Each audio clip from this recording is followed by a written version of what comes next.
Okay.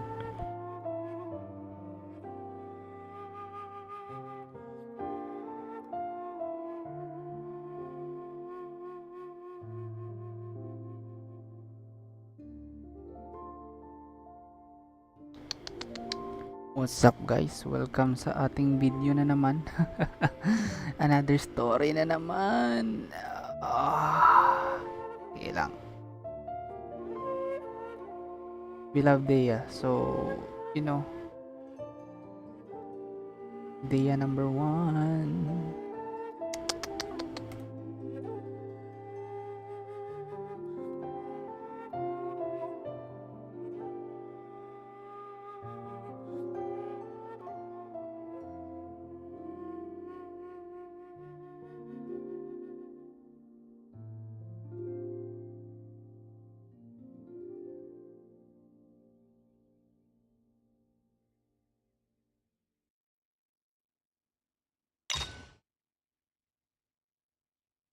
Wait lang.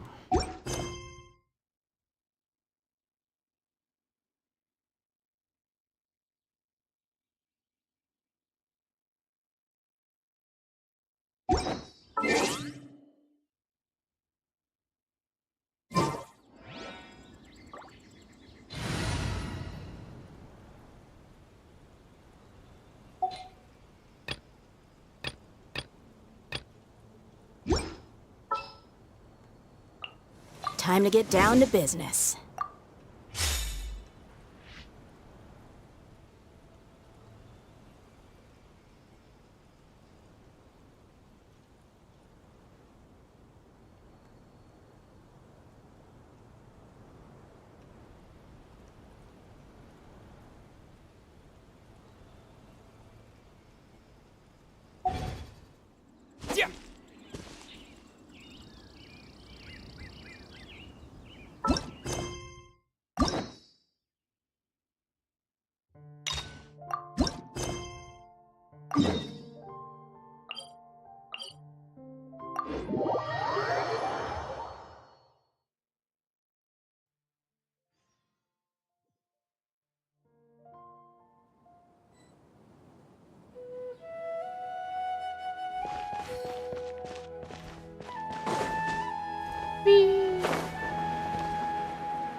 Mic test.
Paimon's trying to remember. What else did we put on our shopping list?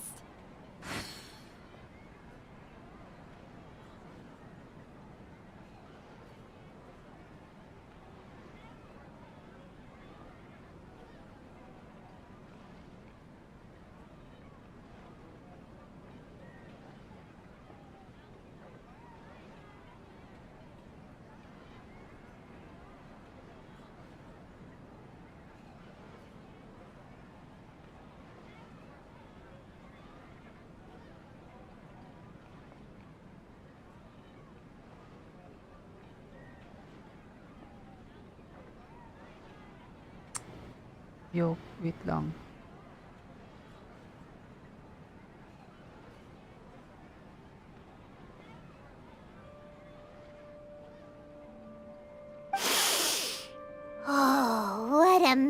mouth-watering smell.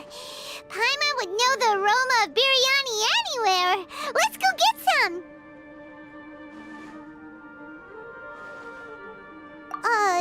We can still add it to the list.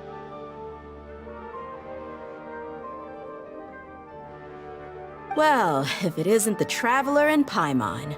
Wasn't expecting to see you here. Hello there. Oh, it's been quite a while. Huh. So you two are still hanging out together. Dehya, didn't you say last time that you were gonna head back to the desert?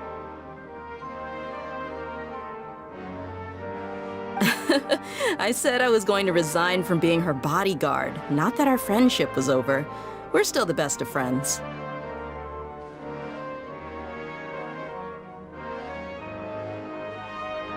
The Halmayanis also still post jobs from time to time. Their pay is always generous, so me and the other mercs never pass them up. I told Dehya to just stay at our place when she took one of those jobs a few days ago. My parents were delighted. They even said that it always felt like we were missing someone whenever Dehya wasn't around. That sounds like something they would say, all right. They're always so welcoming. Anyway, the job is already taken care of, so I was gonna head back to the brigade as soon as I finished a little shopping. You can stay for as many days as you want, Dehya. Father hasn't even gotten around to treating you to his best dishes yet. You know I'm not the kind of person to stay put in one place like that, my lady. Don't worry, though. There'll always be next time. What? She said they'll treat you to the best dishes! Paimon can't believe you can still refuse that! But wait. Didn't you say last time that you would take me on a trip to the desert? Why don't you just take me with you today, when you leave? There are so many places I still haven't visited yet. I'm sorry, my lady, but no can do. There's still a few things I need to take care of back at the brigade. Besides, the desert hasn't exactly been the most peaceful. Oh, come on. Not this again. That's also what you said last time and the time before that. I know, I'm sorry. Just give me some more time, and I promise I'll plan the best trip ever for you. All right, fine. To be perfectly honest, it's not that I wanted to go, it's more like I feel like something is off about you lately.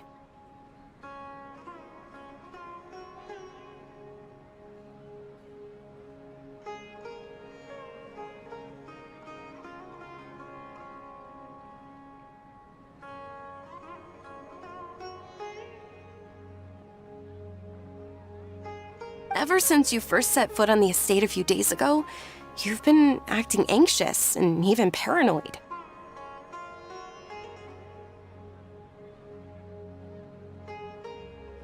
Have you been delaying our trip because you've run into some kind of trouble? Nah, are you kidding? You're worrying too much. Would you swear on that? Friends shouldn't lie to each other, you know. But if something really is bothering you, then just tell me. You know I'll help you however I can. Oh, looks like Dunyarzad was onto something. You're too perceptive, my lady. Seems I can't hide anything from you. I just thought that nothing good could come out of telling you about the messy happenings of mercenaries. Knowing too much only leads to more trouble. Mercenary life is a dog-eat-dog world where Mora reigns supreme. Everything operates on a completely different set of rules.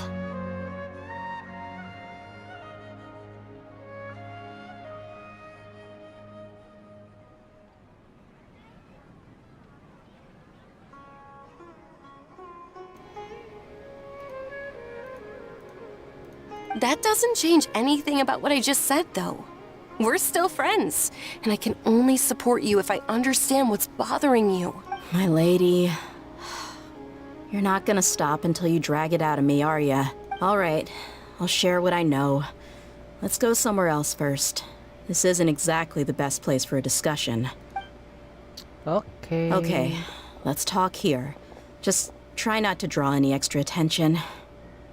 As you may already know, the Eremites have both a lot of mercenaries and a complex organizational structure. Many mercs are no different than me, just going around looking for jobs to earn some mora. My brigade is called the Blazing Beasts. We're not a large group, but every member is loyal and brave. However, not all Eremite brigades are like mine. Some are willing to cross all kinds of lines for the sake of Mora. The most notorious is a faction known as Deshret's Relics. Deshret's Relics? Judging from the name, they must really look up to... Yep, you got it. I've heard that you've already crossed paths with Ain al-Akmar. They're one of the groups under the Relic's banner. Oh, you mean the group that tried to sell us the Divine Knowledge Capsule? Yeah, they weren't friendly at all.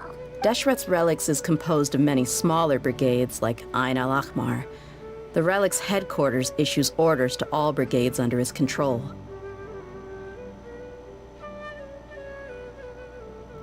On any other day, I would want nothing to do with them. Unfortunately, though, the brigade that's stirring up trouble now is none other than Dakan al-Akmar. Dakan?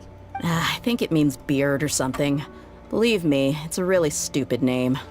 I found it insufferable for years. Anyway, the real issue is that Dakan al-Akmar is led by my father, Kusela. Say what now? I think I'm starting to understand your anxiety now. But what did they do?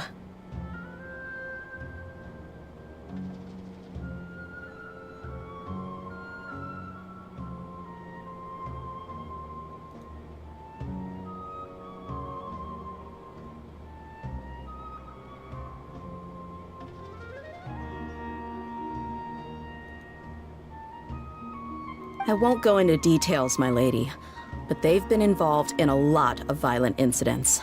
We're talking hundreds. Hundreds?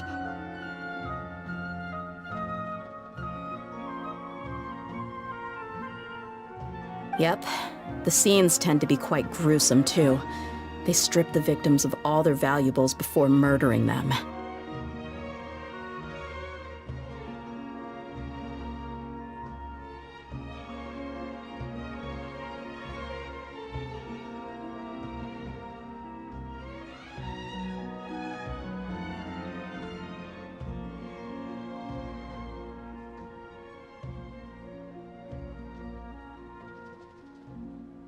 Not only had they targeted merchant caravans and ordinary citizens, but other mercenary brigades as well.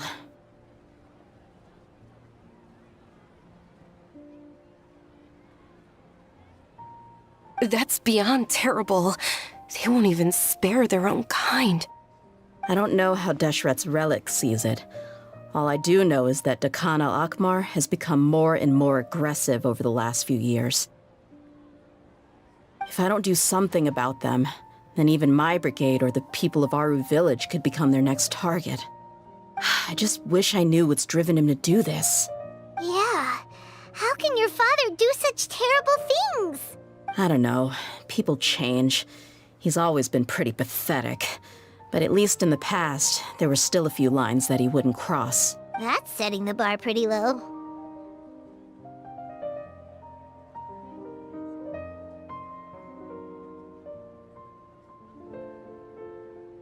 I mean, if he was even remotely decent, then why would I have to leave the brigade and cut all ties with him? He was loud and foolish, with no real sense of purpose. Instead of doing anything useful, he spent most of his time drinking and chasing after women. Of course, the other brigade members were just like him. Their ruckus would go on night after night.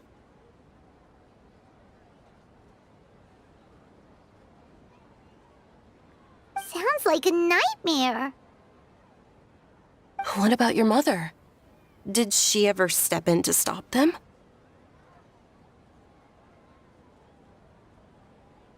Unfortunately, I never knew my mother.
Sorry guys, nagkuha ako food. I'm sorry, Dehya. I didn't know. It's all right, my lady. That's pretty common in mercenary circles. Didn't I mention that my father was chasing after women? I was the result of one of those encounters with some random person. Oh. Sad man. He told me that he wasn't sure who my mother was. Oh. And in any case, she never came to see me. He'd say, "You'll be fine as long as you remember to stick with Dad." But even then, he left most of the parenting to the brigade. The one thing I do remember is that he used to tell me stories. But the problem was that he had terrible taste. He only knew a few stories, and even those tended to be pretty stale. They were tales of desert warriors defeating dragons in the forest, or stories of mercenaries rescuing princesses from rebel armies. Sounds like your typical fairy tales. More or less, yeah. They were interesting maybe the first or second time around, but after about 20 repeats, they started to get a little dull. He seemed to think those stories were the best things ever, though. He was so into them that he'd call the whole brigade over and make them perform the whole thing as a play. Even the toys he gave me would all be story props. I'd get helmets, shields, and toy swords. It was only much later when I realized that the shows were more for him than they ever were for me. What an interesting guy.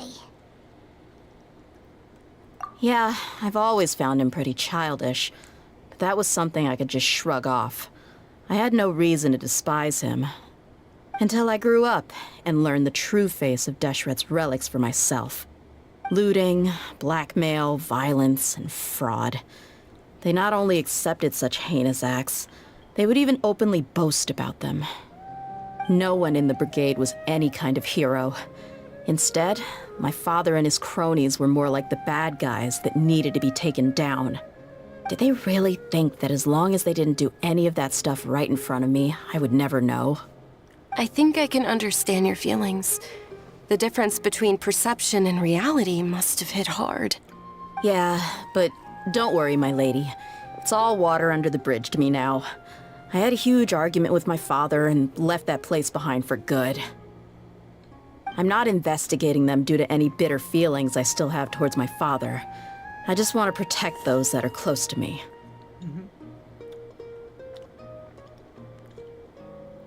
Yeah, I told the boys to gather as much information as they could. Most of the reports concern violent incidents, but there's also some talk of smuggling. I see. But isn't this investigation incredibly dangerous? It is, but every mercenary lives life on the edge. It's a lifestyle that I enjoy. That may be true, but it'll be impossible for those who care about you not to worry. Well, now you get why I didn't want to share any of this with you. What should we do? They both have valid concerns. Chismoso ka lang, Peter. Huh? But there's no need for you to get caught up in this mess, too. Well, he's super tough, so if he went into the desert with you, then Paimon bets the problem will be solved in no time. I'm inclined to agree. I'd feel a lot more at ease if you took him along to help. I'll wait for news from you in the city until then. Please, stay safe. I'm honored that you care so much for me, my lady. All right, then let's get moving.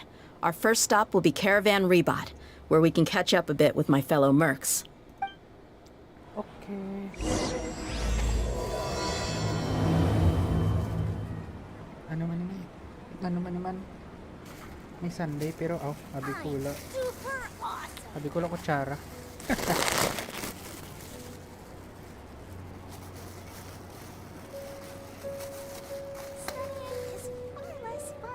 Wait lang po. Kusog net subong mo.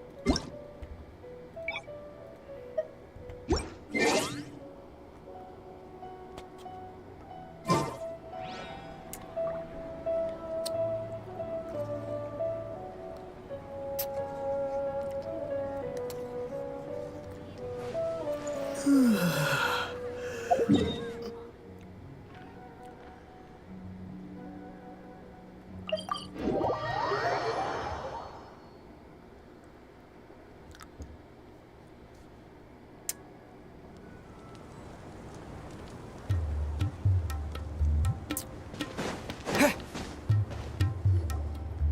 Dehya, you're back.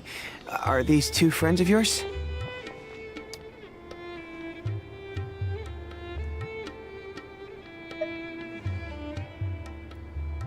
Oh, so you've already become like one of us then? Well, that's good to know. Anyway, since we've got newcomers, let me fill you in on what Dakan al-Ahmar has been up to lately. They've become extremely aggressive. Apparently, even their own now have become acceptable targets. They even attack other relics brigades, just the same as any other mercenary brigade. Even the most ferocious beasts still protect their own. But it sounds like they've thrown that straight to the wind. That's right. Once they've collected enough loot off the other mercenaries, they sell it off to a different brigade, or turn to merchants on the black market.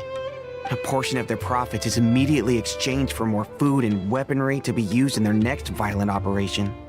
That's terrible! Yeah, and it really makes you wonder why they're so desperate for Mora. A few days ago, Isham and I trailed them for a while, and even disguised ourselves as merchants to conduct trade with them. We were able to learn a few things from the exchange. Rather than saying they're out to plunder and hoard Mora, it'd probably be more accurate to say that they're experiencing an internal power struggle. Wait, a power struggle? You heard me right. The vast majority of their victims are mercenaries from the other brigades of Deshret's relics. If their only goal was Mora, they could have gone after anybody. The targeted nature of their attacks points to a power struggle between the different brigades within the relics. That's the only plausible explanation we have. Unfortunately, we weren't able to find out anything more specific. It seems they're also trying to keep things under wraps. Oh, one last thing we discovered was that over the past few years, as Dakan al-Ahmar became more and more active, Deshret's relics as a whole became a lot weaker. It sounds mighty strange to me too. Harun, you can leave the rest of the investigation to us. Gotta say though, I didn't expect you to go on a whole undercover mission during the few days I was gone. Sounds like you were really putting your necks on the line, no? Nah, it was nothing. We're just as concerned about the situation as you are. The Khan al-Ahmar is your father's crew after all. What he said. Besides, Dehya, haven't you done more dangerous things than all of us combined? What we did is nothing compared to your experiences. Yeah. And while they went to talk with Dakan al-Ahmar, I took a look at the last camp they attacked. Any survivors of the attack were already long gone. There was nothing of value left in the camp. Ah, Hisham and Khalaf. You're here too. We rushed over as soon as we saw you come into Caravan Ribat. Although this new friend of yours looks a little green behind the ears, I'm sensing a special vibe from him. Now that we know you'll have a capable partner with you, we can also rest easy. Hey, what about Paimon? Feel anything special? Oh, you're also planning to tag along with them? Of course! Paimon is the traveler's most important guide. Wherever he goes, Paimon will follow. Oh, in that case, then you'd better take care of her too, Dehya. Don't underestimate Paimon! Don't worry about her. She may look tiny and helpless, but she's been through just as many battles as the traveler here. Even if she had only survived on sheer luck, then that alone would still make her quite formidable. I had no idea. I guess I shouldn't judge by appearances. Oh, one other thing, Dehya. When you're free, why don't you update the deputy about your upcoming schedule? We held another recruitment event a few days ago, but everyone only came to see the Flame Main. You weren't around at the time, so people were pretty disappointed to only find our crew of rough, unkempt guys.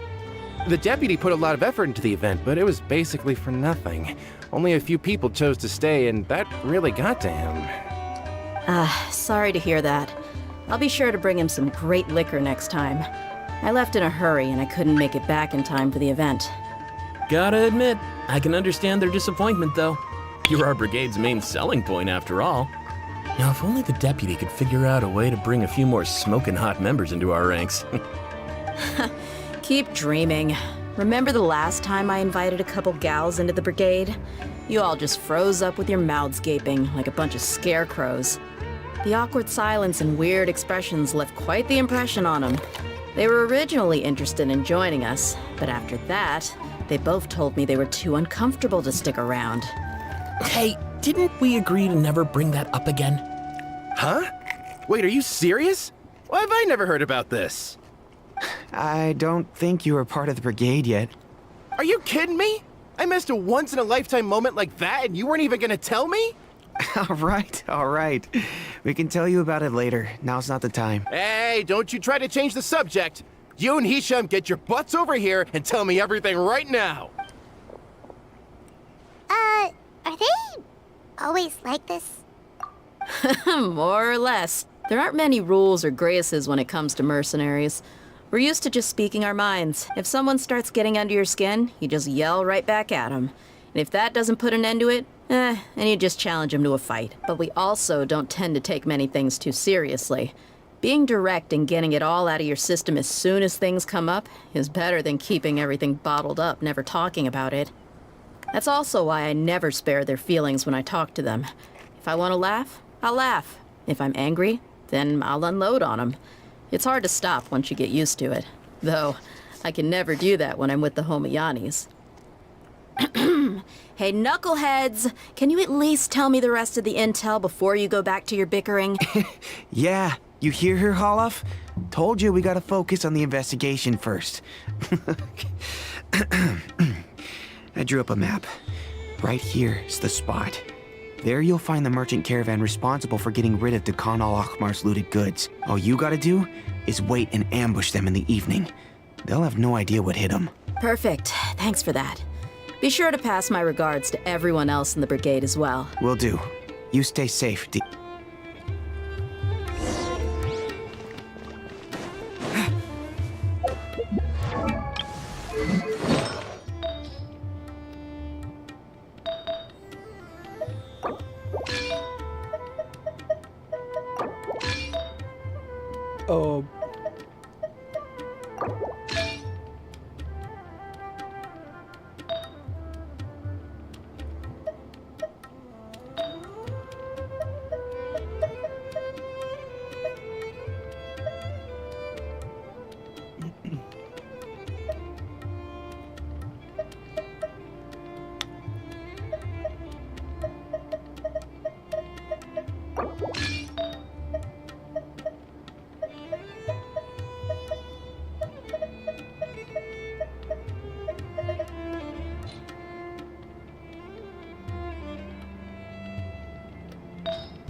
Bakit wala?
This should be the place. Let's find a spot to hide and bide our time.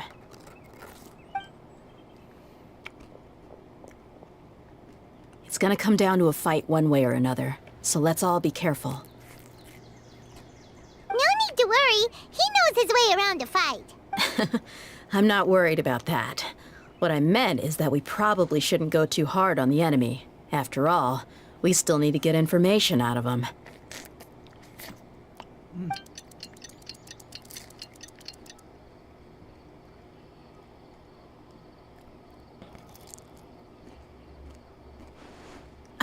Here they come. You ready? Let's not give them a chance to react and end this quickly. Okay.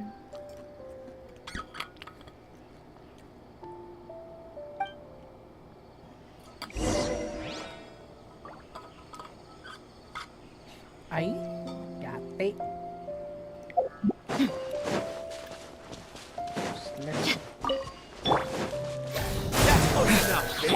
Let's get it on! Germinate!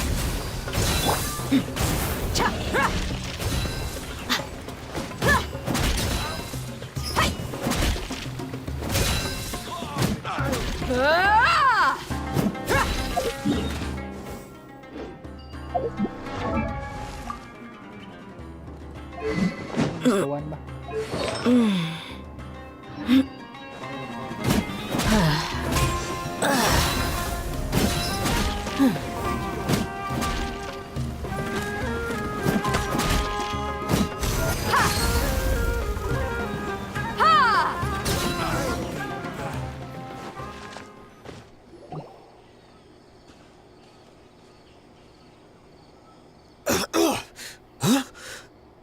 You're the Flame Maid. Good. That saves me an introduction. All right, time for a little talk. You know the code of being a mercenary just like everyone else. The first rule is to never divulge key information about our employer. What makes you think I'd talk? That might have worked on an amateur, but I know you're just looking to protect your reputation. Think about it, though. What's your reputation worth if you won't have the other tools you need to succeed in this line of work? Tools like, I don't know, your limbs or eyes. You've got 5 seconds. You might want to think twice about how much your employer's information is worth to you. Whoa! I'm not joking around. We can do this the easy way or the painful way. 2 seconds! I'll save you the trouble. Huh? Are you crazy? He tried to bite off his own tongue. Quick, search the area for any first aid supplies. I definitely didn't expect him to go that far. Thankfully, the wound wasn't too deep, and he just passed out from the pain. But why would he be so I just wanted to test his mettle. You can get a lot of mercenaries to talk just by threatening them. I didn't expect him to be willing to go through so much pain just to deny us some intel. Well, he's out cold for now. We could wait for him to wake up, but maybe it's not a good idea to interrogate him any further. Yeah, don't worry about it. It'll be a waste of time to interrogate him again after that. He might just hurt himself again if we start out. There are lots of goods around here. Let's search the area. Maybe we'll be able to find something. I'm really sorry.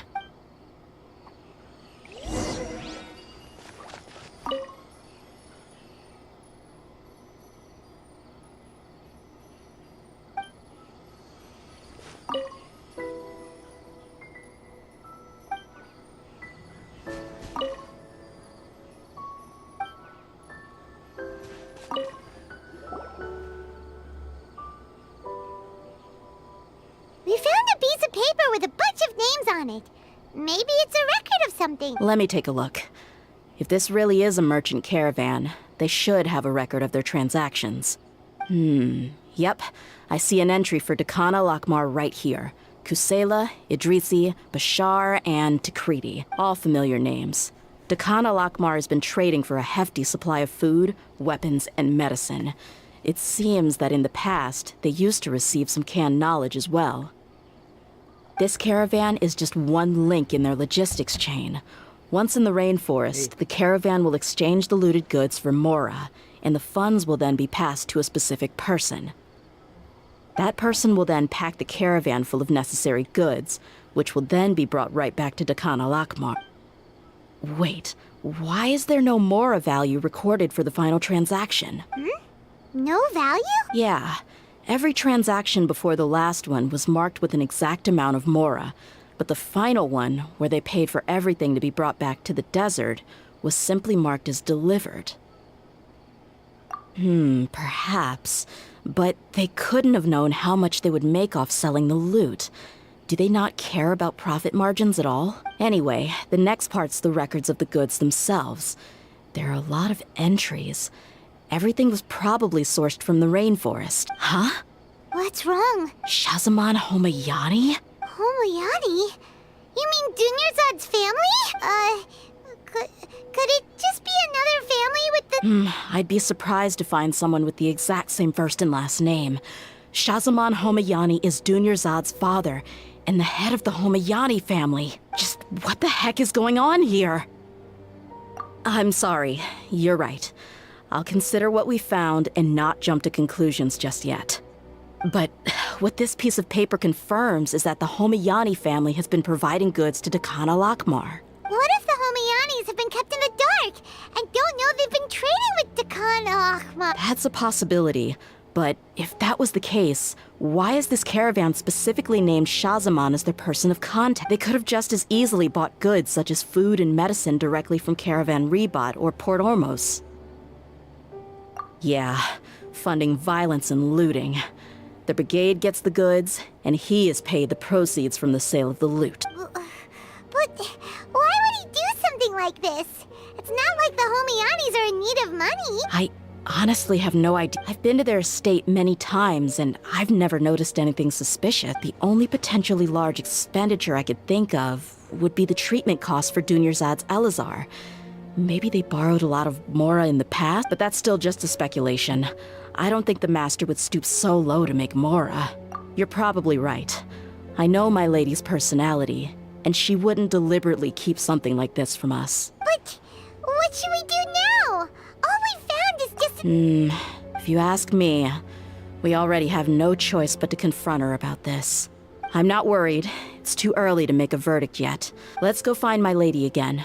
We'll tell her everything and see if she's willing to lend us her support. If we're lucky, we can not only figure out the mystery of this paper, but also follow the trail of breadcrumbs to the people responsible at Dakan. Dehya, are you sure this is the best decision? What if instead of getting the help we need, we just end up revealing everything we've discovered to the enemy? I've considered that possibility. But even still, I want to tell her what we found. I think I owe her that much. True friendship is built on trust. She showed genuine concern for me when we first brought up the topic. I can't repay her kindness with doubt and suspicion. That's not how I deal with people. You're right. Paimon wants to trust Dunyarzad too. Yeah. Let's pay another visit to Sumeru City.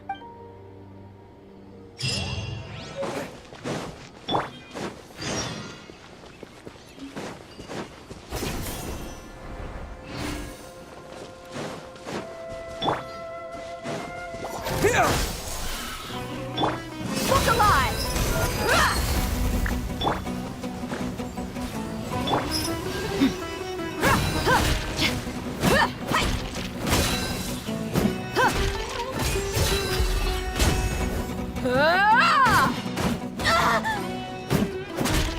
Scatter! Buckle up!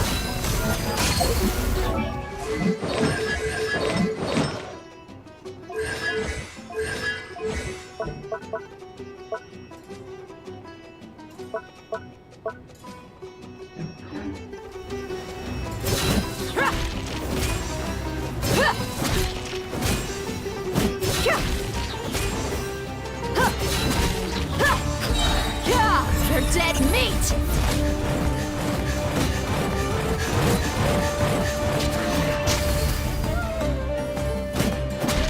Propagate! Is this an answer from this world?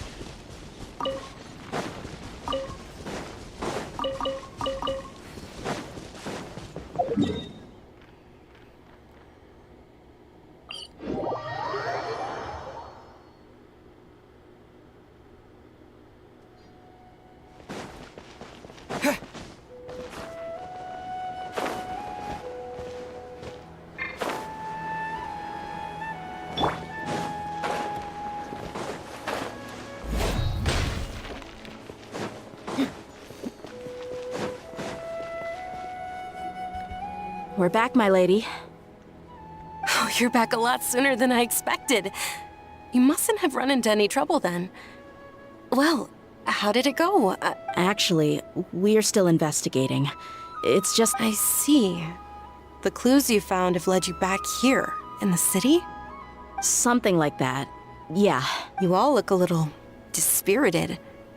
Whatever you found must not have been very encouraging after all. Why don't you discuss it with me? Maybe... It's okay, my lady. It's not so much about me being upset with my father or anything like that. So something is wrong. Even the Traveler and Paimon have been uncharacteristically quiet. On any other day, Paimon would have already waved to me with a smile and shouted, "Dunyarzad, we're back!" So tell me, what happened? Well? My lady, please prepare yourself for what we're going to tell you next. It concerns the Master. The Master? You mean my father? Okay, I understand. My father has been supplying goods to Dakan al-Akmar? Yeah, it makes as little sense to us as it does to you. I've never doubted the Master's integrity, so I'm having a real hard time rationalizing how he could ever support an infamous brigade like them. Maybe he's not actually aware of the full story and just stumbled into the deal by accident. I can't help but agree with the Traveler. Huh? You mean you feel the same way, Dunyarzad? Thank you for sharing all this information with me. Since you've told me everything you know, I should also tell you about some doubts that I've been harboring for quite a while. In the past, I thought that my father hired a bodyguard for me so that I wouldn't run away and get lost. However, there are plenty of capable mercenaries in the Corps of 30. Why did my father go out of his way to hire Dehya? About that. Well, the Homayanis really needed bodyguards, so they reached out to the Blazing Beasts. Later, the Master told me that I was one of the best mercenaries he'd ever seen, and that I should stick around to become one of his bodyguards. He offered me a pile of mora, so I just signed on. Well, but that didn't really answer my question. Just think about it. Why did my father specifically reach out to the Blazing Beasts? Maybe the Corps of 30 just didn't have anyone available, or maybe someone recommended us. I've never given it too much thought. I think I get what you're saying. You'd think none of this was a coincidence. Precisely. At first glance, nothing seems strange or out of place. But there are many parts of the story that don't actually make any sense. If my father had always been in contact with Dakan al-Akmar, then it would make sense for him to bring Dehya into our house. You mean the goal all along was to get Dehya to be your bodyguard? No, that's too much of a stretch. I cut all ties with my father a long time ago. He has no control over my life anymore. But that still doesn't rule out the possibility that your father has still been trying to influence your life without you knowing. So, the Master was not likely an innocent victim in all of this? Sorry we put all this on you so suddenly, Dunyarzad. It's okay, Paimon. I should actually be thanking you.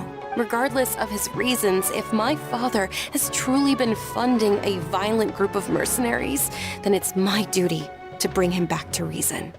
But is that really the right thing to do? My father has committed many atrocities and deserves all the punishment that he has coming to him. I have zero sympathy for him. You may call me an ungrateful child, but my feelings will remain the same. However, the Homayani family has treated me with nothing but generosity and kindness. If we decide to investigate this further, we could end up implicating the entire Homayani family. I would be biting the hand that's fed me over all these years. Dehya. It's all right, Dehya. If anyone were to ask, you could always just say that I'm the one who instructed you to get to the bottom of this. You don't have to do that, my lady. I'm not conflicted because I'm afraid of taking responsibility. Besides, you're the one we should all be worried about right now. Hey, it's still too early to give up hope. What was that thing about friendship again? Right, yeah, trust! You said that yourself, Dehya. Besides, there's no point on getting all riled up before we've confirmed all the facts. Thank you, everyone. That makes a lot of sense. I guess I should always remember the trust that I've placed in people. In which case, my lady, could you ask the Master to come out and have a chat with us? Sure thing. I also hope he'll be able to give us a logical explanation. Let's... Usual place?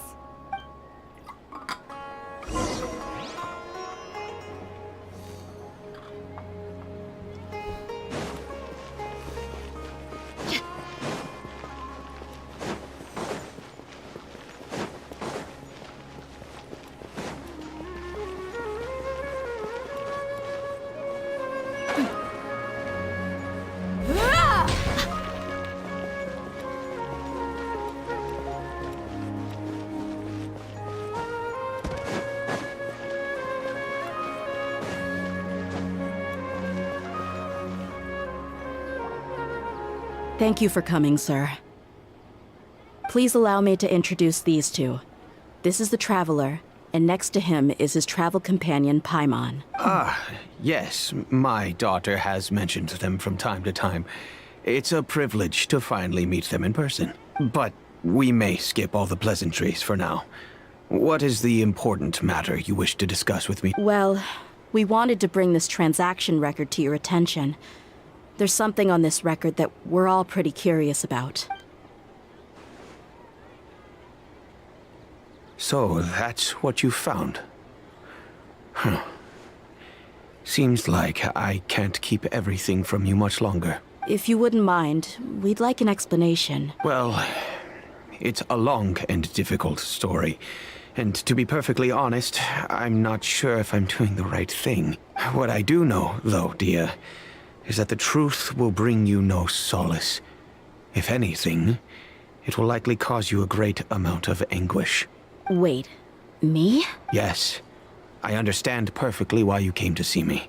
And I am touched by your collective commitment to do the right thing. But knowledge always comes at a price. And sometimes, as they say, ignorance is bliss. Your father, Kusela, and I both believed that. Of course, you have the right to seek and learn the truth, but I must warn you, the facts of this matter may reduce everything you've built for yourself into sand, blowing in the wind. If you must proceed, then Kusela's heartfelt efforts will also fade into the wind like a fleeting mirage. His heartfelt efforts? I'm sorry, sir, but I'm not sure I follow. I've made it this far in life without a single drop of my father's support. I have my own ideals and ways of looking at the world, as well as people and causes that I've chosen to cherish and fight for. None of these things have anything to do with him. I came here today to support you as the head of the Homayani family. No warning will change my stance on... I understand. Then let me tell you a little story. Our family once needed to take a trip to the desert when Dunyazad was just a baby. Along the way, we were attacked by bandits. They had superior numbers and quickly overpowered our bodyguards. When all seemed lost, a group of passerby Eremites lent us their support. Those Eremites were Kusela's brigade, Dekan al-Ahmar. Kusela's men told me that the attackers were Eremite mercenaries, just like themselves. I was shocked. Why would Dekan al-Ahmar go so far to save us and not spare the fellow Eremites? Kusela was grinning and walked over to play with baby Dunyazad. She was startled by his unfamiliar face and nearly started crying. Really? I never knew. He said that he had no particular reason to help us. He just took pity on us because he had a daughter about the same age. We started talking about our children, and I sensed that he was a devoted father. To repay his kindness, I hired his brigade to help out at our estate for a time, and offered everyone generous remuneration. So, that's what happened. It was many years before I saw him again. I almost didn't recognize him the next time he came knocking on my door. The man I knew to be strong and healthy had been reduced to a shell of himself. He couldn't even walk anymore without his cane. So, what happened to him? He was perfectly fine when I left the brigade. I'm not too sure myself. The only thing that didn't change was his cheery disposition. He said there was absolutely nothing to worry about and that he had gotten into a fight. That was all. He then suddenly asked me if Dunyarzad, now that she had grown, would need a bodyguard of her own. At the time, Dunyarzad was going through a particularly severe bout of her Elazar. There was no need for her to have a bodyguard when she could barely leave the house, but he kept coming back to the topic. Come on, it never hurts to be safe. How do you know a bodyguard won't come in handy one day? I was completely lost at first, until he recommended the Blazing Beasts, and in particular, a mercenary named Dehya. So he was the one who recommended Dehya to you. Indeed. He didn't say it out loud, but it was clear that he saw Deshret's relics as an evil group who would eventually corrupt every member in their ranks. He was already beyond redemption, but he hoped that he would be able to detach his daughter from the vicious world of mercenary life. If Dehya could stay in my house and keep working as a bodyguard, then gradually her affinity for the desert would decrease, and she'd be able to leave her previous life behind. And that's why you offered her such generous compensation? Yes, but not just because of that. From the moment that he asked me for that favor, I also began to see Dehya as my own daughter. And that's also why I tried to persuade you to stay when you asked for permission to leave. I was willing to spend however much it took. Kusela saved my daughter and me all those years ago in the desert. I could never refuse him entrusting his daughter to me. He was always like that, acting like he's oh so smart and self-righteous. Kusela said that he'd reimburse me for a portion of Dehya's fees.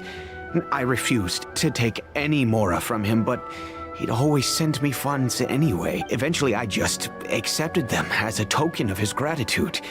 And that went on for a while until I received another letter from him a few years ago. The letter contained a request to help him buy food, weapons, medicine, and even explosive materials. Wait! Isn't that around the time that Dekan al-Ahmar started becoming more aggressive? That's right.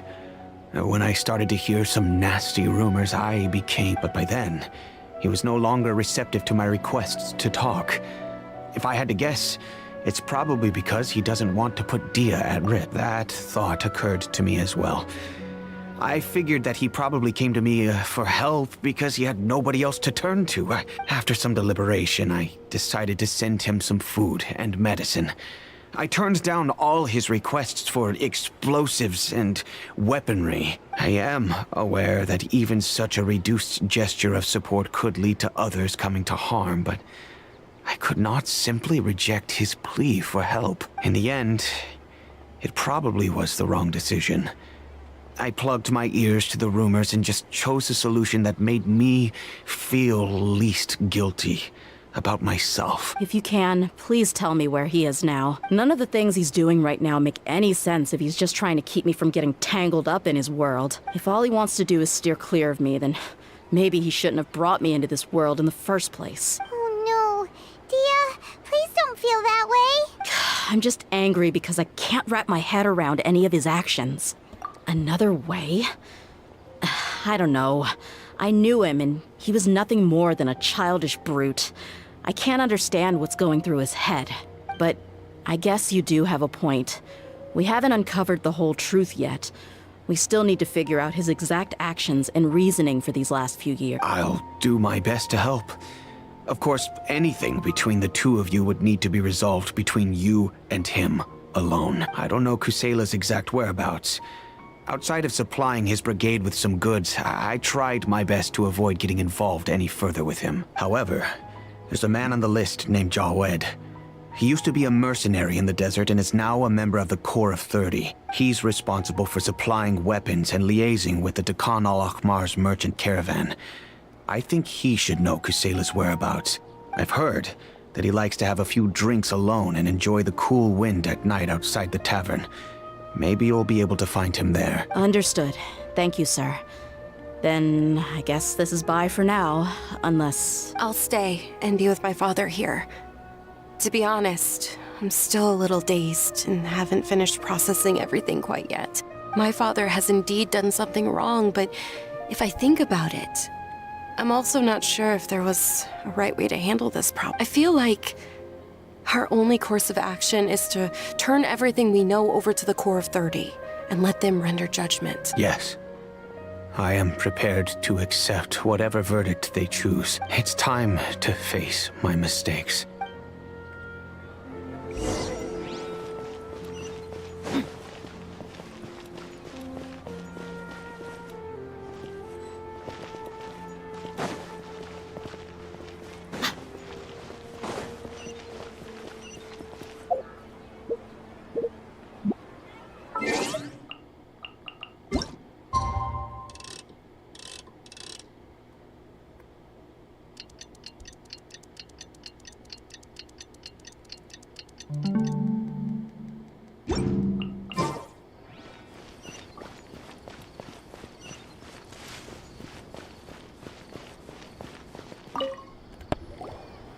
Huh? Who are you guys? I know what you've been up to. Smuggling weapons to violent brigades in the desert while working for the Corps? Pretty bold, if you ask me. Shh! Keep your voice down. How do you know all that? Come with me. We should take this elsewhere. I'll be happy to talk things over once we're somewhere private.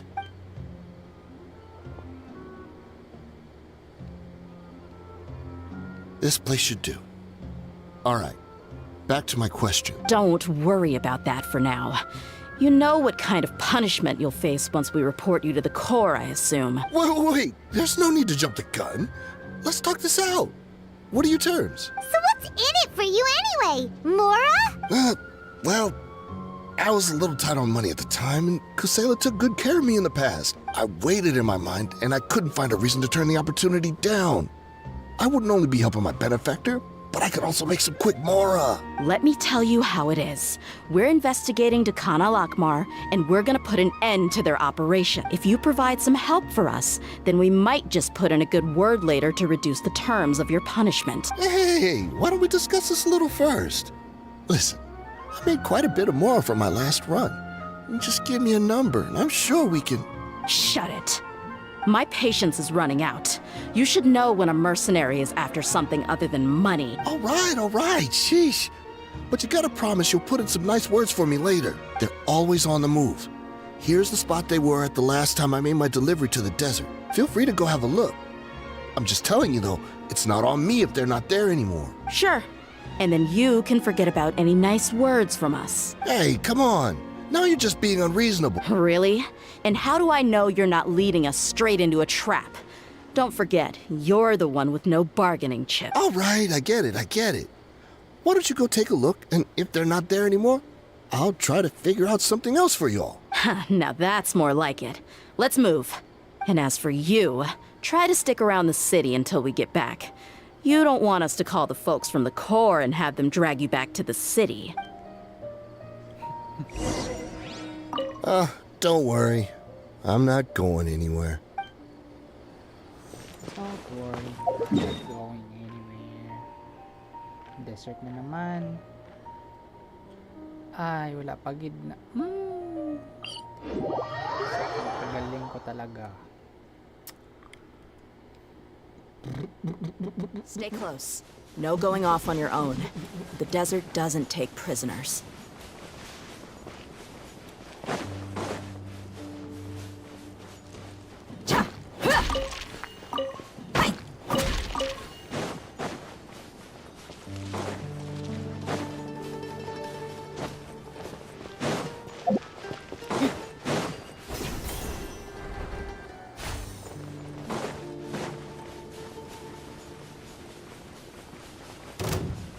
That's close enough.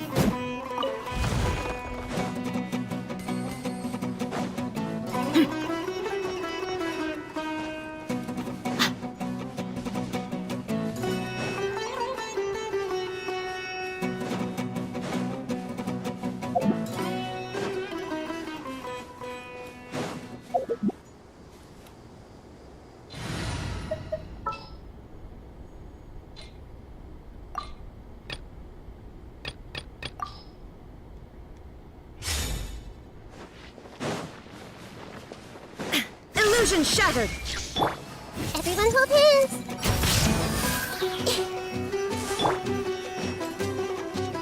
That's close enough. No, my sword! brain outlines your fate. I see everything. Let me weave you a verse.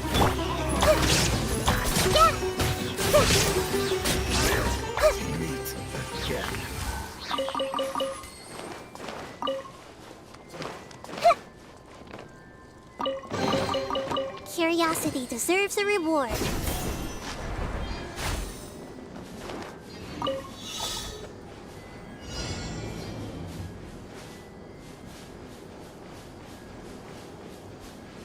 Paano ko mahalak dun?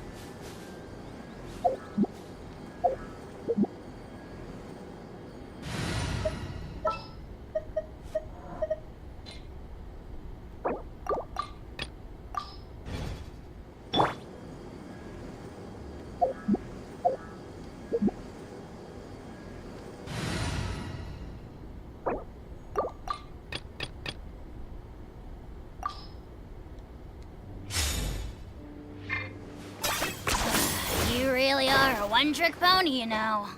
Yeah?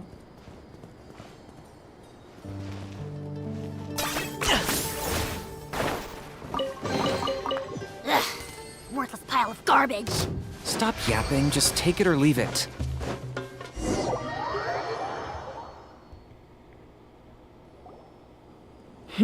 Seems like we're in luck. That should be their camp right up ahead. Let's go. We'll finally get to the bottom of this ourselves. I'm here to see Kusela. Tell him to get out here. Dehya, why are you here?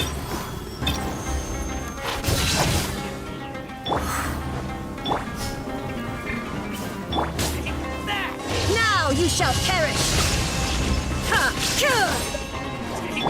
Shifana! Bow before your king! The glory! None can compare! Especially not when I'm in a bad mood. Measly insects! You must pay!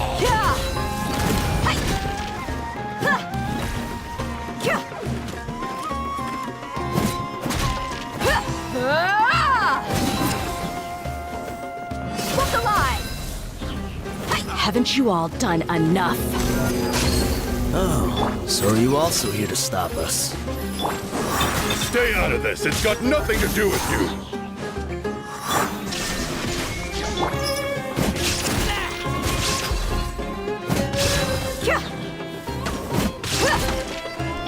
Let the magic begin!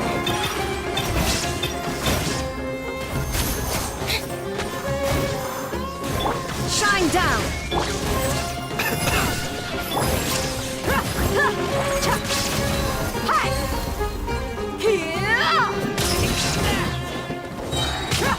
You asked for it.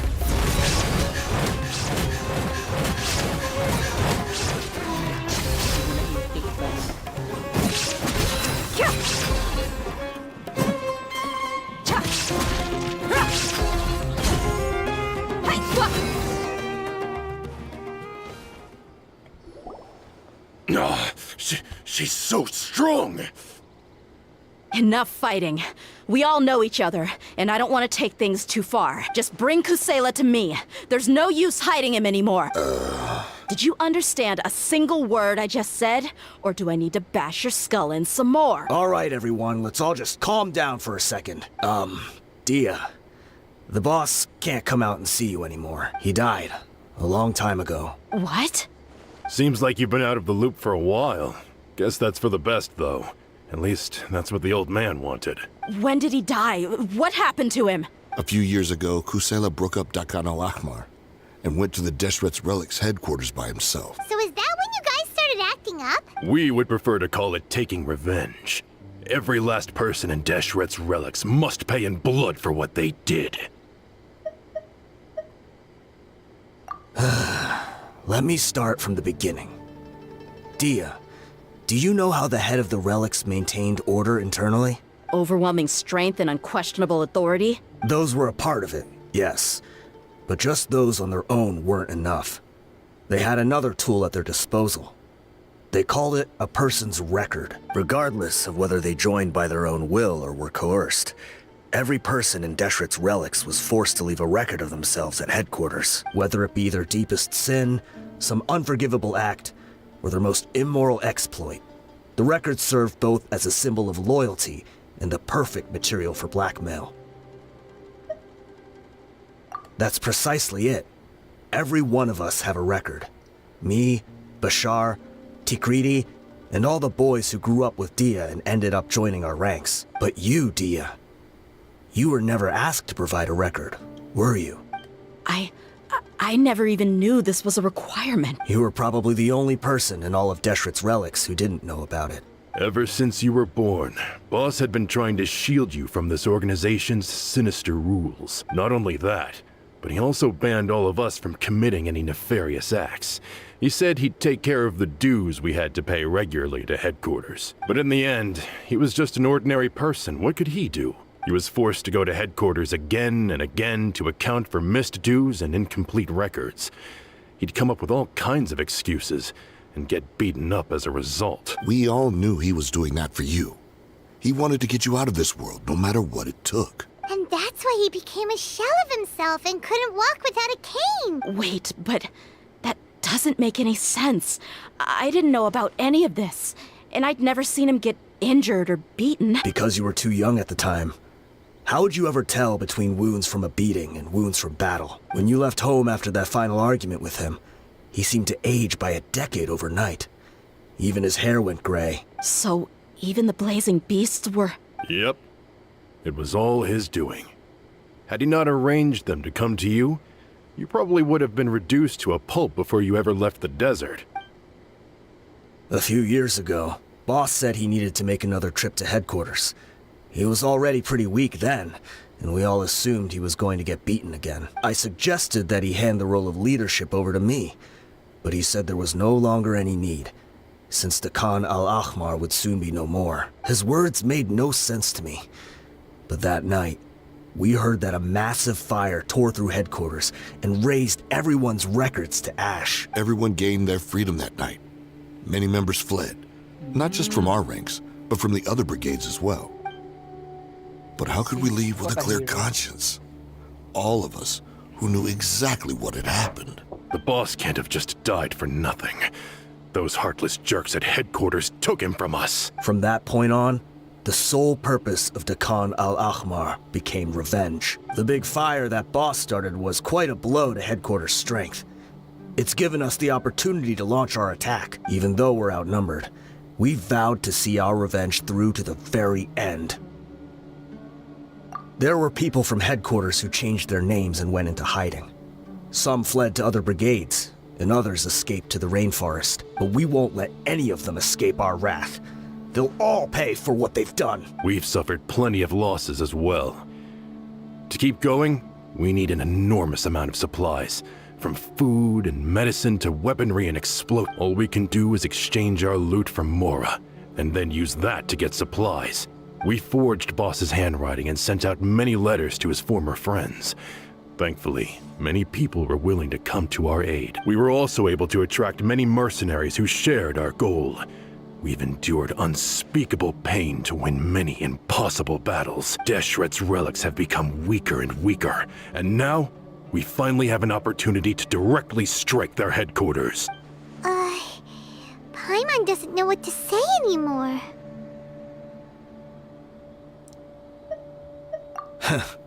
We do know right from wrong, but we were sinners from the very beginning. We do not deserve the freedom that the boss won for us with his life. Boss always loved his old-fashioned hero stories. Those tales about sacrificing yourself to save the world, we used to always laugh at him for it. But in the end, he really went and lived those stories out himself. As for me, I never considered myself a hero. We're all the lowest of the low. We have no right to even imagine such an existence, but maybe those hero stories he liked foreshadowed everything that was to come. The spirit of the hero touched all those he had saved, and more people joined his cause. Maybe we were all just acting along with the play in the beginning, but as we acted the parts and recited the lines, we were drawn in, and now we want to see the story through to the end. I'm sorry, Dehya. I know you always found us insufferable ever since you were young. Just think of this as a madman ranting. I'll go with you. Huh? Dehya? You wanna go with them? I grew up with these guys, and I know they're not bad people. It's just that some situations get so bad that it's difficult to tell good from evil. All I know is that Deshret's relics must be destroyed. Furthermore, I want to go see the place for myself. I want to know if my father is still there. I know you don't want to get involved in this, so there's no need for you to tag along. I can do this on my own. Yeah. Paimon feels like we'd only regret it if we don't see this through to the end. Thank you. We'll be able I bet Boss would lose his mind if he ever knew you'd join us at the very last moment like this.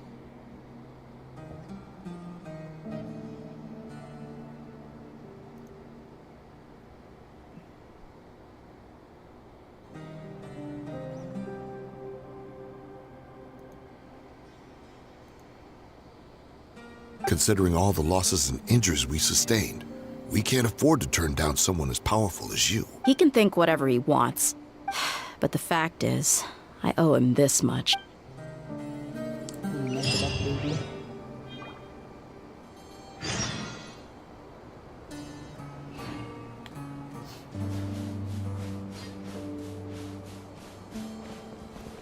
I guess it all comes down to this. What a bummer. I just had to get injured now, right before the final fight. Be sure to punch one of them for me.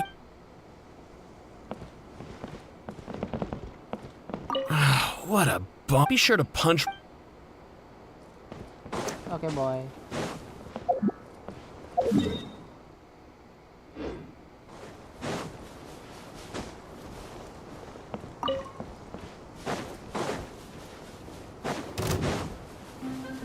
Are you running away?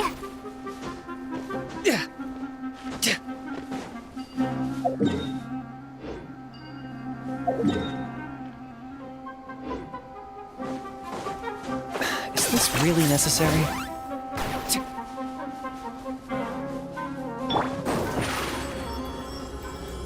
Surprise!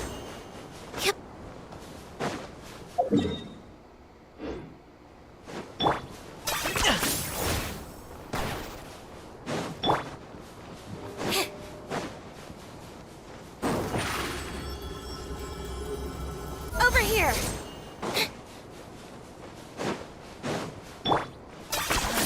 You really are a one-trick pony, you know.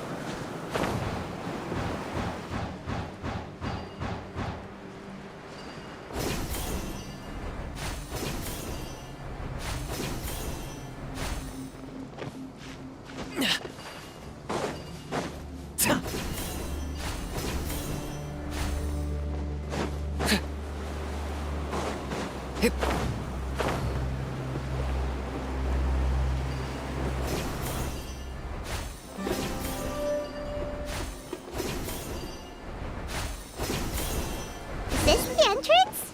We sure didn't run into much trouble on the way here. Should be. I don't think they have enough manpower left to post guards and defend their perimeters.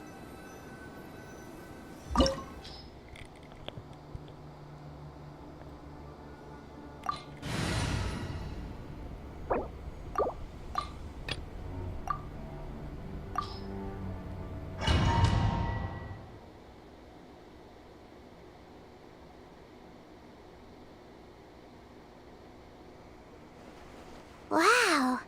Paimon didn't expect it to look like this on the inside. They should all be holed up in here. Don't know how many people they've got left, though. Who cares? We'll round up all of... Still, we should be careful. Even if they've only got one shot left, it could still take us out. Yeah, we'll know what they're really capable of once we've landed some hits on them.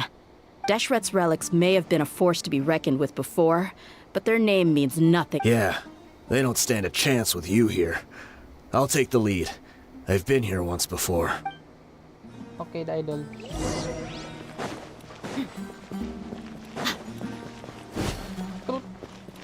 Tut tut tut tut tut tut tut tut tut tut tururu. Enak muda. Oke. Perfect muda. Ayo. Hidup yang takut tuh. Illusion shattered.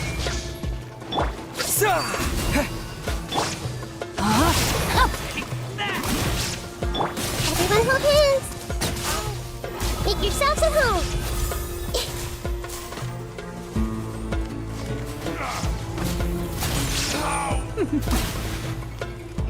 Time to act.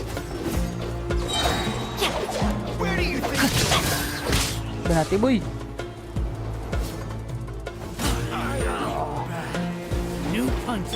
Hey, There is no escape. Okay.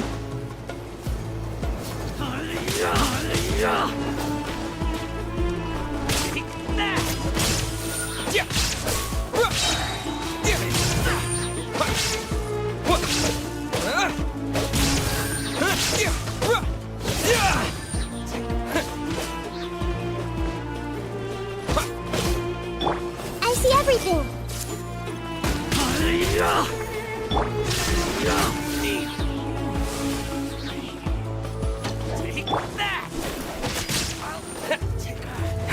Okay. Terminate! Rain cutter. Everyone hold hands.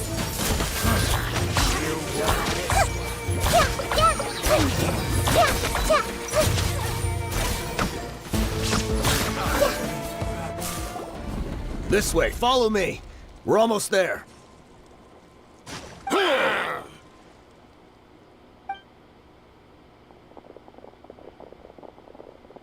Wait! They went charging ahead without checking for any trap? Hey, you guys okay? It seems like we just got trapped in here.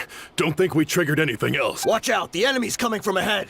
Well, now that things have come to this, seems we'll have to fight our way through. Don't worry about us. We knew something like this could happen. Go and take a look around. There could still be another way through. Let's go! We can't let the boss down! Let's check if there's another way. The sooner we can make it through to help them, the Oh, basta better. sila ba? Let's see. I think I see a way through over there, but it's being blocked by something. Okay, let's... Ubos ni sila.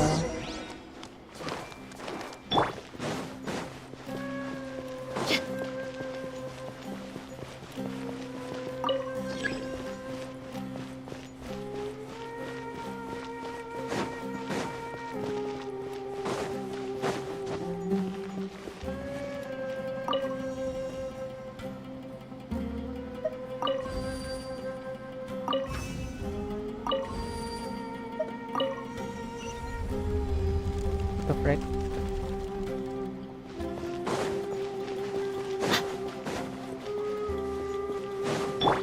Illusion shattered! Grow. Sharing my knowledge. You're dead meat!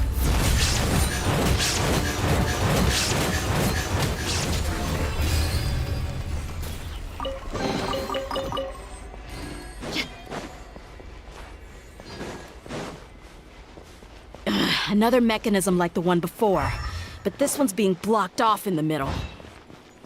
We just need to adjust it a little.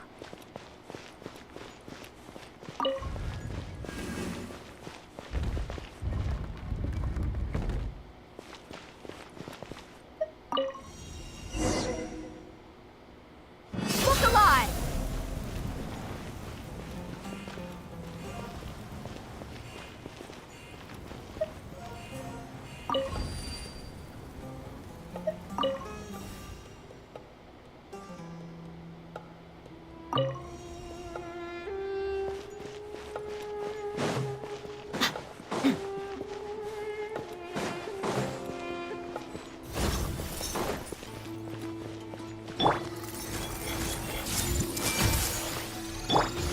escape!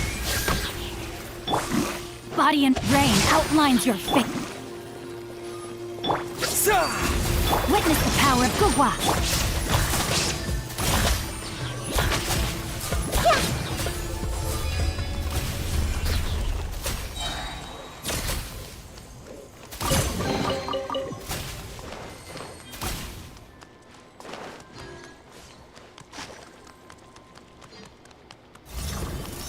I see everything. No, my sword! Make yourselves at home. Scatter! Let's get it on! Gloves off!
Wow.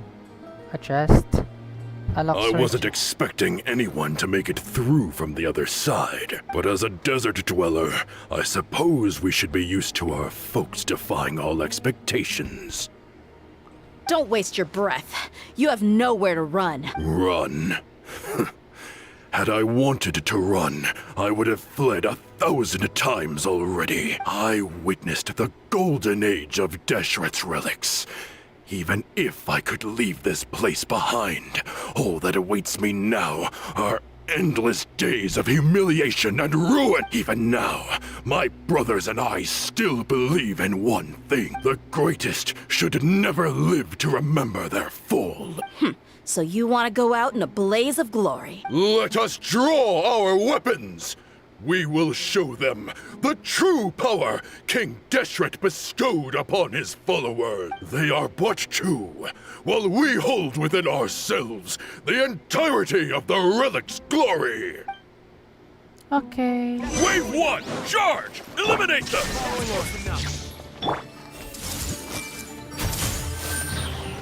Germinate! Let me weave you a verse.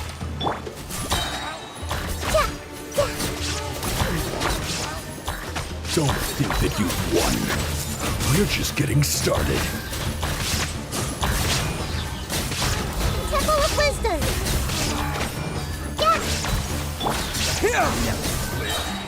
King Deshret will not abandon any one of his followers. Rain outlines your fate. Ring cutter.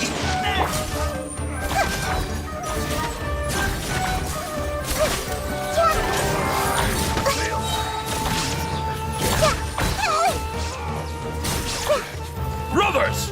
With me, this is where we'll prove our faith. Do you all just want to die? None of us plan to leave this place alive!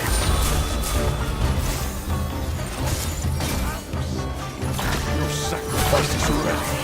But we'll meet again. Lol. Easy. The commander has finally fallen.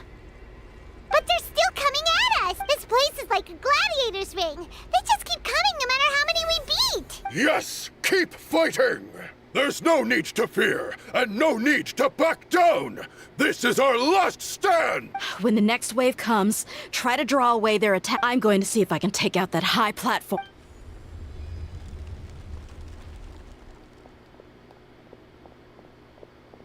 Siya lang yung sabilin? Get out of my way! Come and face me, Michel! Ugh, so they've broken through the front as well. Apologies, Lord Michal. They fight like absolute madmen. No matter how much we throw at them, they just keep coming for more.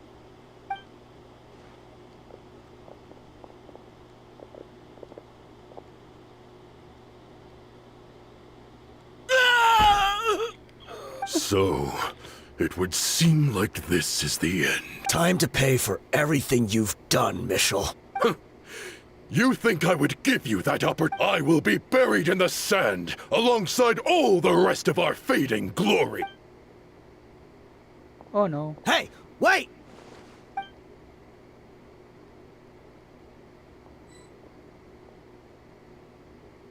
Pasabugo niya, ba?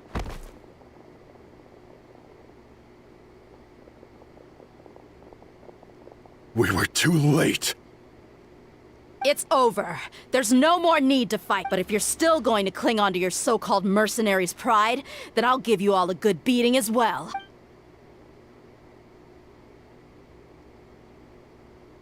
Hey, Dehya! I found the mechanism. I'll get you all back up here right away.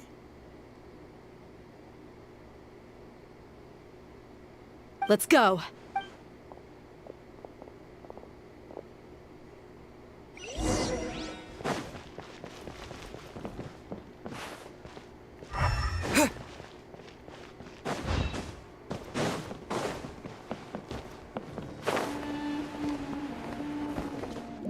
Ulo! What the frick? Who are you filthy rats? And why are you always pestering us? You call yourself a member of the infamous Deshret's relics, and you still can't even tell who's made it all the way to your headquarters? Who knows what intent a bunch of rats may have? We try to catch a couple, and you all just show up on the other side instead. How are we supposed to figure out what you're after? Hey, have you ever heard of a man by the name of Kusela? Why would I know? It's not like I'm in charge or anything. This is your last chance to Hey, I said I don't know anything. I'm just an average member here. I'm telling the truth. If you're here to find someone, why don't you look through the records yourselves? Who can remember every name and face with so many people coming in and out every day? The irony. His life became a light for so many, yet to others, it wasn't even worth remembering. Where's the records room? It's right over there. All the files are in there. You can go through them as much as you want. It's not like any of them still matter anyway. I mean the old records room. The old records room? You mean, the one that got burned down? Kusela. Ah, yeah, I remember him now. The guy who could hardly walk. Watch your mouth. That's our boss here. He was definitely faking it. We all let our guard down as soon as we saw him come hobbling in. But in the short time it supposedly took him to take a dump, he'd already gotten away and started a fire in the records room. He couldn't have possibly outrun us if he wasn't a fraud. And after that, Deshret's relics fell into complete disarray. Stop wasting our time. Every one of us here is perfectly aware of what he had done. Tell me, where is the old records room? It's just over there. Go see it for yourself if it means that much to you. There's nothing left in there but ashes. No human could ever survive that kind of inferno. Bashar, Tikriti, let's go. We'll leave the others here to guard these guys. Spare them no mercy if they try anything.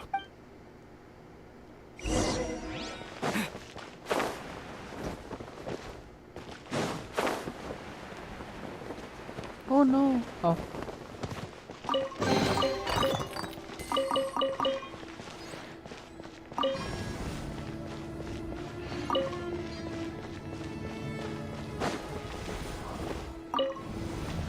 Sabi ko nawala ang ako ng treasure.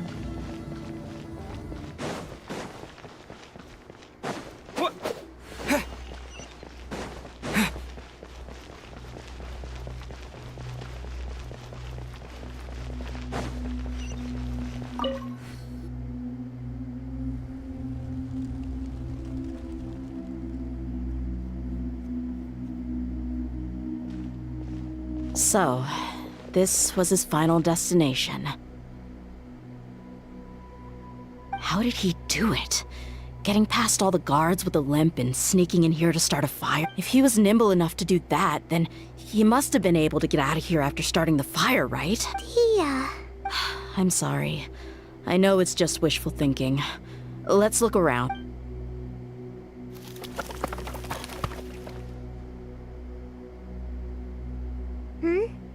Is this a cane? It must be the one that Dia's father used. Kusela. Thanks for everything, boss. We're fortunate to somehow find that cane after that fire. Let's split up and look around some more. What if something else has been left behind? But what else could survive a fire like that? Huh?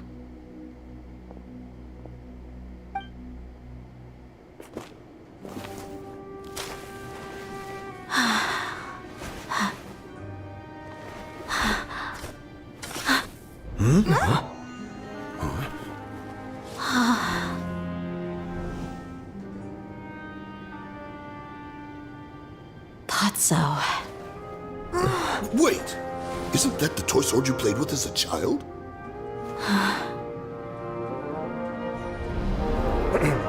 The dragon is no more, for Princess Dehya has slain it.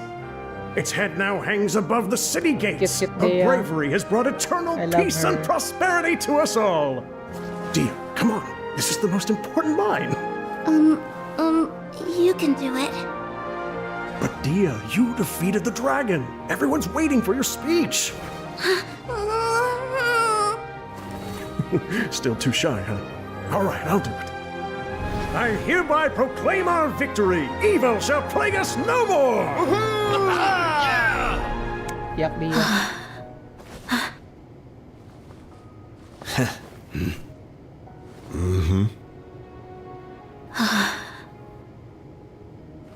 I hereby proclaim our victory.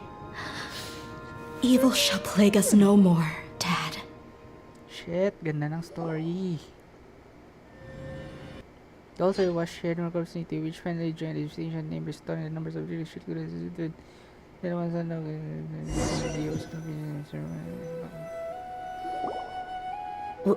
What's this? Don't you remember? You asked Paimon what she would do if she were to wake up tomorrow with loads of money. And Paimon said that she would get boatloads of tasty snacks. You looked super confused at the time, but said it was an adorable thing to say. These opportunities don't come by often. So today, Paimon's gonna treat you to a special crash course on Paimon's life philosophy. Hey, come on! Paimon's not that stingy. Anyway, the point is that you should eat to your heart's content. You'll feel better for sure once you've gotten something in your tummy. Junior Azad will also be here shortly. She's already heard that we're back. Aw, thanks, you two. Honestly, this is very unlike me. I just had a lot on my mind on our way back, so I didn't know what to say. My chest was filled with all kinds of intense emotions. They just shook me even more than all the feelings we've shared during our previous adventures. But when everything came to an end, those emotions also vanished without a trace. And I was left, it was as if I'd lost the thing that was most important to me. Yeah, you're right. To many mercenaries, Mora is the most important thing in the world. But perhaps to us, it's the most worthless thing of all. Idrisi and the others all used to say that they would quit if there was no Mora to be had. But when it came to avenging my father, there was no Mora to be made anywhere. My reality shattered when I found out that the father who always told me hero stories was in fact a bad guy. But look at me now. Am I any different? Despite all my promises about never forgiving him and never trying to understand him, I still went to such lengths to find out the truth, and nearly even shed tears for his sake. We're hypocrites. All of us. Yeah, you're right. It's just a pity that we often only recognize our true feelings after it's already too late. You're back! Are all of you all right? Ah, there she is. Yeah. Many people from the Corps of 30 came over, and I just wrapped up everything with my dad. All I can do now is wait for their verdict. Huh? Dehya, you're looking quite down again. Paimon will explain. A lot happened while we were gone. I'm sorry. I really should have controlled my emotions better. I just... It's all right, my lady. You were hurt by all of this as well. Truth be told, I'm starting to feel a little guilty watching you cry like this. But Dehya, your pain must be even worse. You shouldn't need to comfort me. Hey, don't worry about me. If anything, this whole thing has finally shown me the difference between illusion and reality. My father probably thought that people could settle into new lives as long as they moved to a new environment. That thought has even crossed my mind a few times. It's like saying, what's wrong with adapting to a new life? However, there was always something deep within my mind that refused to accept it. This impulse brought me great turmoil, and even made me feel ashamed for turning my back on your father's kindness. But now that I consider it again, it all makes sense. The desert sands are a part of who I am, and I will never be able to lead a peaceful existence. I understand how you feel. That doesn't mean I won't be making any changes to my life, though. As an example, I'm now thinking about taking on some small odd jobs. It's just like Idrisi said. I also want to catch up to my father and become a character in his play. Even if the ending of the story may be childish and ridiculous, it won't really matter. Isn't that neat, though? Oh, you'll be a whole new kind of mercenary, one that's not out for Mora. Why don't we go for a change of scenery once we finish eating? What about stopping by the Grand Bazaar again? Right. You said you wanted to get a rug for your family. We'll come along too. I can't thank you enough for taking care of me this entire time. Nice one. Oh.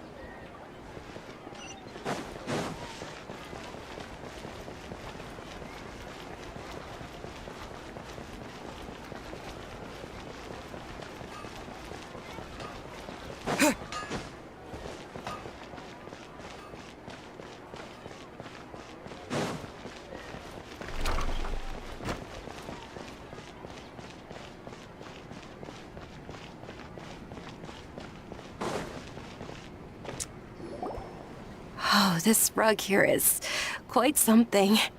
The craftsmanship is exquisite, and the fabric is also of high quality. Ah, here you are. Finally, I found you. Hey! Aren't you that mercenary who bit his tongue? You can still talk? Wait, are you here to take revenge on us? What are you talking about? Do I look like I can take you all in a fight? I just came here to give you something. I'll be on my way to give myself up to the Corps after this. Once I woke up, I hurried to the Khan al-Ahmar's camp, hoping to alert them to your presence. But when I got there, I found no one except the members who were still too injured to move. Ah, so you probably got there after us. Yeah, they told me that they had exacted their revenge, and everyone had turned themselves in to the authorities. Even that last camp was not going to last for much longer. I had joined the cause to repay an old favor from Kusela. Now that everyone's already turned themselves in, I might as well do the same. One of the injured members gave this box to me, and told me that it contained some of the old man's last possessions. Everything left in the camp will get confiscated, so I figured I should get this to you before the Corps could get their hands on it. Thank you. No worries. We are all just living our own truths. There's no need to comment or judge anyone for it. So this box contains everything that Dia's father left behind. Huh. It feels lighter than expected. Picture ni Dehya. Well, back in the day, the first thing he did with any Mora was spend it on things like drinks and meat. But let's see what's inside. What's this? It's just a bunch of junk. It kinda stinks. Perhaps it's just been left unopened. A handwritten copy of a storybook. The paper's already yellowed, and it looks like it's about to fall apart. It was against the Academia's rules to possess books for personal use. If he was going to break that rule, he could have at least copied something useful. That probably means this was really important. And here are a few bags of children's snacks. The packaging's completely deteriorated. Maybe that's where the smell was coming from. Did he get those for you? Yeah, but here's the thing, though. Even when I was a child, I was never a fan of these kinds of snacks. He'd always say that he got them for me, but in the end, he always ate more than I ever did. Who even leaves snacks in a box like this anyway? Isn't that just common sense? Forget it. Let me see what else is in here. A razor, some buttons, some round iron tiles, a wooden toy puppet, a wool scarf, which from the looks of it probably belonged to a woman, and a hair clip? Why are these things here? I'm suddenly feeling a little scared. I'm sorry, my lady, but this is just the kind of man he was. He probably saw this box as some kind of personal trash heap and dumped any and everything in. 2 empty liquor bottles. Tell me, you guys, are these the kinds of things that a normal person would leave behind? Huh? There's something in the bottle! Oh, you're right. All right, I got it out. It seems to be a piece of paper with some writing on it. The bottom part's all damaged from moisture, though. Let's hope the writing didn't smudge. I was suddenly seized with an urge to write a letter after finishing this bottle. I just folded it up and left it in the bottle, though. If I end up forgetting about it, it won't really matter. To Dehya. It's a letter for me? It's all right. I'll just read it out. If he went to the trouble of writing a letter, there must have been some important things that he wanted to say. Or at least record down. My condition's becoming worse and worse. Can't even walk without a cane anymore, much less go out and have fun. Guess I don't have many days left. If you're reading this letter, then I suppose I'm already long gone. You were adorable as a baby. Everyone loved you. And regardless of whether you were crying or laughing, everyone enjoyed having you in the group. But once you grew a bit older, you were no longer nearly as happy or cute. It's probably the guy's fault. Can you believe this guy? He can point the finger at himself. Anyway, back to the point. To summarize, I'm writing this so you would know not to feel sad for me, even if you end up finding out the truth. The reason being that I was never your father to begin with. Wait, what? Surely, he must be joking, right? I don't know. I was quite formidable when I was young, and 100 times cooler than some so-called flame main. Really felt like the whole world was under my feet. With just a teeny tiny bit of effort, I felt I could rule over the entire desert. But as fate would have it, I went out into the desert for a drink one day, and discovered a baby in the sands. It was you. You were just lying there, small and helpless. You were so tiny that if the wind blew for just a little while longer, you would have been buried forever. But your cries were so loud they made my head hurt. Now that I think of it, you really were a bundle of energy. Sounds like he's serious. I told Idrisi and the others that I had slipped up with a woman while out and about. None of them even doubted me. I'm sorry that I had to lie to them for so long, but I really had no other choice. I was their most esteemed leader, after all. It's not like I could just tell them that I suddenly wanted to play at being a father. At this rate, I'll puke up all the liquor I just drank from this bottle. Anyway, Dehya, you possess the kind of freedom and kindness that we could only dream of. As far as how you should live your life, that'll be up to you to decide.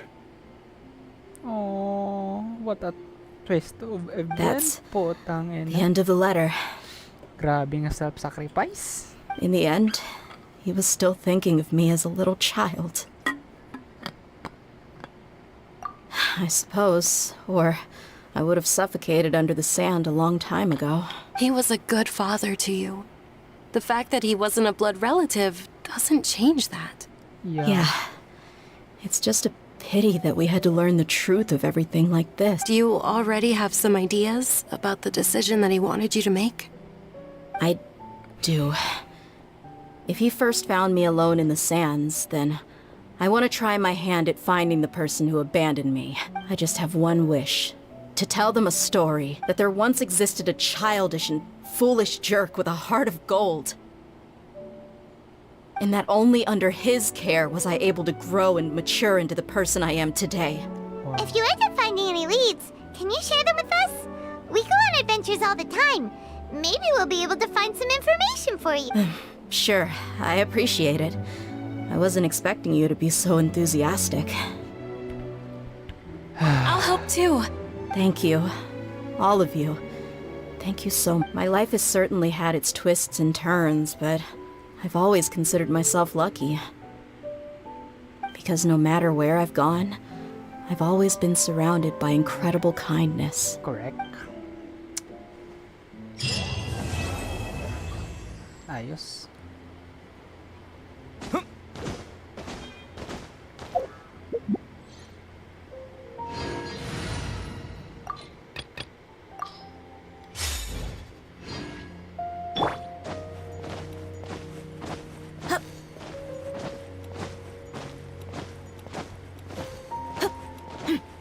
Studying is Buckle up!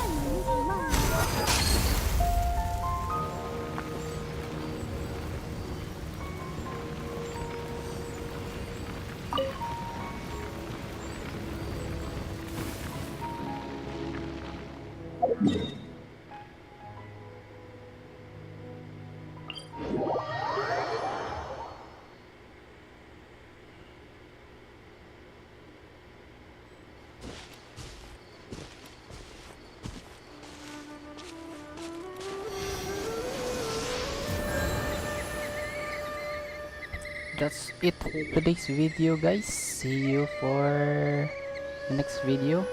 Goodbye.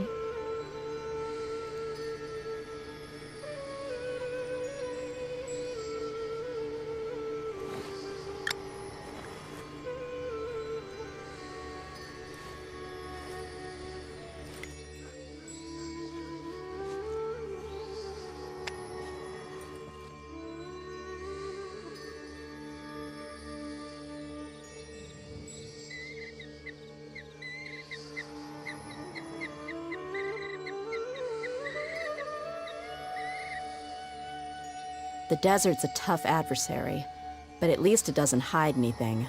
What you see is what you get, and whether you take on the challenge is entirely up to you.